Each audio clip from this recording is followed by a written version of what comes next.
بنی اسرائیل کی قوم میں نا ایک آدمی تھا جس نے ایک غار کے اندر بیٹھ کر 70 سال اس نے عبادت کی۔ غار کے اندر بیٹھ کر 70 سال عبادت کی، اللہ اللہ کرتا رہا۔ اللہ تبارک و تعالیٰ نے حضرت موسیٰ کلیم اللہ سے کہا، موسیٰ فلاں جگہ پہ چلا جا، وہاں پہ فلاں غار میں میرا ایک بندہ عبادت کر رہا ہے، جا کر اس کو کہہ دے کہ تیری عبادت جو ہے ہم نے قبول نہیں کی، رد کر دی ہے۔ 70 سال اس نے عبادت کی۔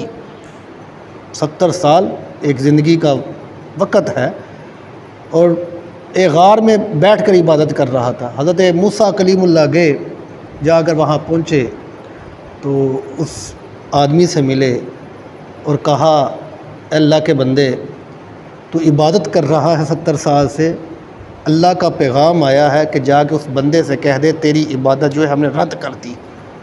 وہ چاہے رد کر دے، وہ چاہے قبول کر لے، یہ خدا کی مرضی ہے۔ اللہ نے پیغام بھیجا ہے کہ تیری عبادت ہم نے رد کر دی ہے۔ وہ بندے نے جب یہ سنا نا تو وہ جھوم اٹھا، جھومنے لگا، گھومنے لگا، ناچنے لگا۔ تو حضرت موسیٰ کلیم اللہ دیکھ کر حیران ہو گئے اور کہنے لگے، یار تو بڑا خوش ہو رہا ہے، جھوم رہا ہے، تیری تو چیخیں نکلنی چاہیے کہ تیری 70 سال کی عبادت جو رب نے رد کر دی ہے، تو جھوم رہا ہے، خوش ہو رہا ہے۔ تو اس نے کہا کہ جو 70 سال میں میرا کام نہیں ہوا، آج تو ہوا ہے۔ کہنے لگا کہ 70 سال ہو گئے ہیں، رب کی طرف سے کوئی پیغام نہیں آیا، آج پیغام آیا ہے، چاہے رب نے مجھے رد کر دیا ہے میری عبادت کو، لیکن مجھے یاد تو کیا ہے نا، مجھے بلایا تو ہے نا، کہ چاہے میری عبادت کو رد کر دیا ہے لیکن مجھے پیغام تو بھیجا ہے نا، اس لیے میں جھوم رہا ہوں۔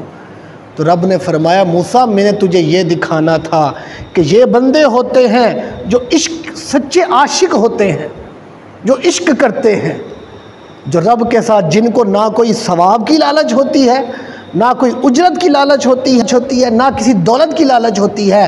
اگر یہ رب کی عبادت کرتے ہیں تو صرف خدا کو پانے کے لیے عبادت کرتے ہیں، خدا کو راضی کرنے کے لیے، خدا کے تعلق بنانے کے لیے صرف عبادت کرتے ہیں۔ ان کو کوئی ثواب کا لالچ نہیں ہوتا، ان کو کسی اجرت کا لالچ نہیں ہوتا، کسی مال دولت کا لالچ نہیں ہوتا۔